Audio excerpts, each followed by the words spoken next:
Hinog na siya.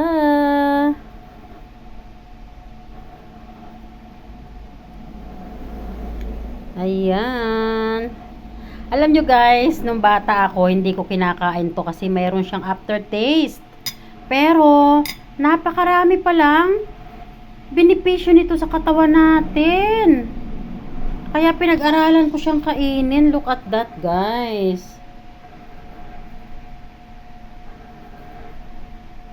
Ayan guys, oh. Tingnan nyo ang prutas na to ha. Ito, anong tawag nito sa amin? Ay tawag nito sa inyo. Sa amin ay anunas. Kung mayroon kayo nito, guys, mangain kayo nito. At basahin nyo yung caption ko. Napakaganda po nito sa katawan ng tao.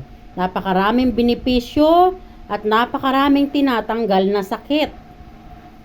Yung mga unnecessarily sickness na naglalodge sa ating body circulations na nagko-cause ng pagka-weak ng ating body. Ayan guys, oh.